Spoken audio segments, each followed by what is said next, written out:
Bismillahirrahmanirrahim. Assalamualaikum warahmatullahi wabarakatuh. Jadi insya-Allah hari ini kita dalam mata pelajaran jenayat.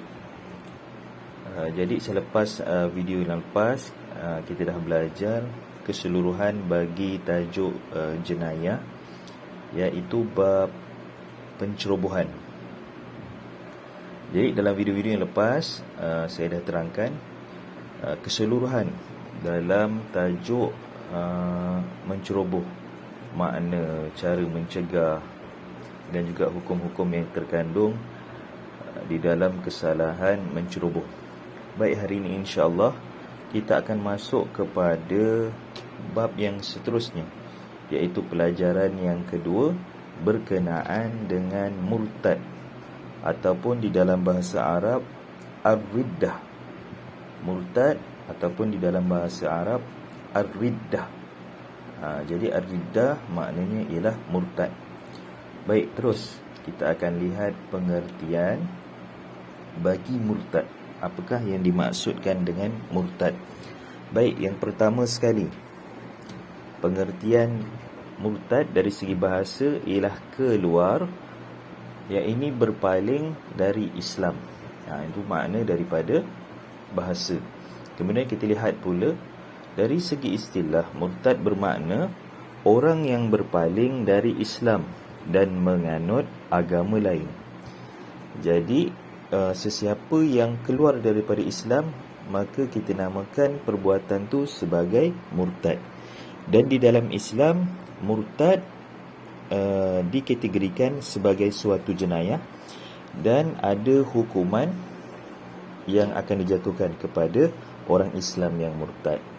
Jadi tak masuk Islam ataupun kafir daripada asal tak ada hukuman. Tapi kalau asal Islam, keluar daripada Islam, dikira sebagai jenayah. Baik, seterusnya kita lihat dalil berkenaan dengan murtad. Baik, daripada surah Al-Baqarah ayat 217. Boleh tengok dan baca. Kita akan bacakan sama-sama maknanya sahaja. Artinya, dan sesiapa di antara kamu yang murtad, berpaling tadah daripada agama Islam, lalu ia mati sedang ia tetap kafir, maka orang yang demikian rosak binasalah amal usahanya yang baik di dunia dan di akhirat, dan mereka itulah ahli neraka, mereka kekal di dalamnya selamanya. Baik, daripada ayat Quran ni kita dapat tahu bahawa siapa sahaja yang murtad, walaupun sebelum dia murtad dia seorang yang baik, ada pahala yang banyak, selalu buat amal kebajikan, tapi bila mati dalam keadaan yang murtad ataupun kafir, tak sempat bertaubat, maka segala pahala-pahala sebelum ni yang dia dah buat, Allah SWT tak akan kira. Dan Allah SWT janjikan apa? Ahli neraka. Siapa yang murtad, Allah janjikan jadi ahli neraka dan kekal selama-lamanya. Maknanya tak ada can langsung untuk pergi ke syurga. Baik, itu dalil daripada Al-Quran. Kemudian kita terus tengok dalil yang seterusnya, iaitu daripada hadis. Artinya, sesiapa yang menukar agamanya, iaitu daripada tukar agama Islam, selain daripada Islam, maka bunuhlah dia. Ini satu hadis daripada Nabi SAW. Arahan daripada Nabi, siapa yang murtad, Islam izinkan untuk dibunuh. Jadi ini hukum asal dia. Baik, kemudian kita lihat unsur-unsur kesalahan di dalam murtad.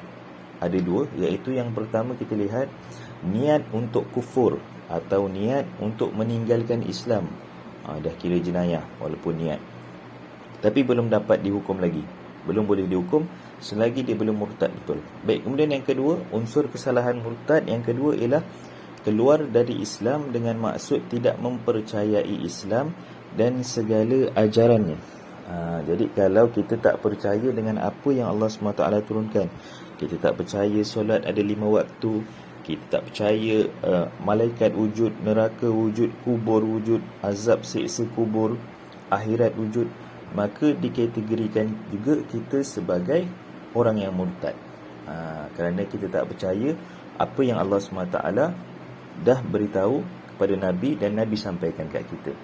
Baik, kemudian syarat sah berlaku murtad.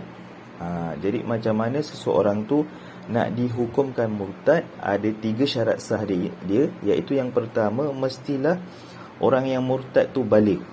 Bukan kanak-kanak. Jadi kalau kanak-kanak yang tak percaya tentang Islam, kita tak namakan dia murtad, sebab dia masih lagi kanak-kanak, belum boleh berfikir mana yang buruk dan mana yang baik. Kemudian yang kedua, syarat sah kita nak tentukan seorang tu murtad ataupun tak, mestilah individu tersebut berakal. Maknanya bukan orang gila. Jadi orang gila apa yang dia buat kat dunia ni, Allah SWT tak akan soal besok dekat akhirat. Jadi sebab tu, kalau orang gila tak semayang, orang gila tak percaya Tuhan, orang gila tak pergi haji, sampai bila-bila pun dia tidak akan dihukum.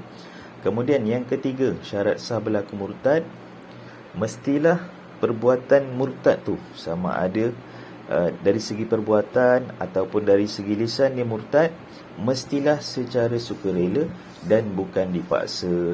Kalau seseorang tu terpaksa buat benda-benda yang boleh mendatangkan ataupun menjadikan dia murtad, kalau dipaksa, maka dia tidak akan dihukum seperti orang murtad punya hukuman, kerana dia dipaksa untuk murtad.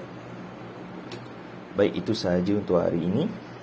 Bitaufiq wal hidayah. Wassalamualaikum warahmatullahi wabarakatuh. Bismillah.